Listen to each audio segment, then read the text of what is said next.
Insta పెళ్లి చూపులు అప్పటి నుంచే సెలబ్రేషన్ స్టార్ట్. ట్రెండింగ్ లో పెళ్లి చూపుల వీడియోలు. పూర్తి వివరాలకు చదవండి రేపటి Sakshi Hyderabad edition. Cricket lovers కు గుడ్ న్యూస్. 17 సీజన్లుగా అభిమానులను అలరిస్తున్న cash rich league IPL schedule విడుదలైంది. 1-2 కాదు, ఏకంగా 3 ఏళ్ల షెడ్యూల్ విడుదల చేసింది బీసీసీఐ. ఇందులో స్టార్టింగ్, ఫైనల్ మ్యాచ్ డేట్స్ మాత్రమే ఉండగా ఇవాల్టి నుంచి 2 రోజుల పాటు జడ్డా వేదికగా ఐపీఎల్ మెగా వేలం ప్రారంభం కానుంది. ఐపీఎల్ 2025 షెడ్యూల్ ఖరారు చేసింది బీసీసీఐ. మార్చి 14 నుంచి మే 25 వరకు నిర్వహించనున్నట్టు ఫ్రాంచైజీలకు సమాచారం ఇచ్చింది.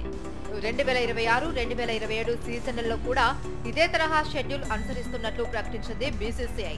మార్చి 15 నుంచి మే 31 వరకు 2026 సీజన్, మార్చి 14 నుంచి మే 30 వరకు 2027 సీజన్ నిర్వహించనుంది. ఈ 3 సీజన్ల ఫైనల్స్ ఆదివారమే జరగనున్నాయి. ఐపీఎల్ కు వస్తున్న ఆదరణ మరింత పెంచడంలో భాగంగా ఈ నిర్ణయం తీసుకున్నట్లు తెలుస్తోంది. అంతర్జాతీయ క్రికెట్ క్యాలెండర్ కు ఈ నిర్ణయం ఎంతగానో ఉపయోగపడనుంది. షెడ్యూల్ ముందుగానే ప్రకటించడం వల్ల ఫ్రాంచైజీలు, ప్లేయర్లు తమ షెడ్యూల్ ప్లాన్ చేసుకోవడానికి వీలు కలుగుతుంది. ఐపీఎల్ 2025 సీజన్ లో మొత్తం 74 మ్యాచ్లు జరగనున్నాయి. గత 3 సీజన్లలో వినియోగించిన ఫార్మెట్ నే ఈసారి కూడా ఇంప్లిమెంట్ చేయనున్నట్లు క్రికెట్ బోర్డు ప్రకటించింది. మరోవైపు ఆది సోమవారాల్లో ఐపీఎల్ మెగా వేలం నిర్వహించనున్నారు. సౌదీలోని జడ్డా వేదికగా జరగనున్న ఈ ఆప్షన్ లో స్టార్ ప్లేయర్లను దక్కించుకునేందుకు ఫ్రాంచైజీల మధ్య యుద్ధం జరగనుంది.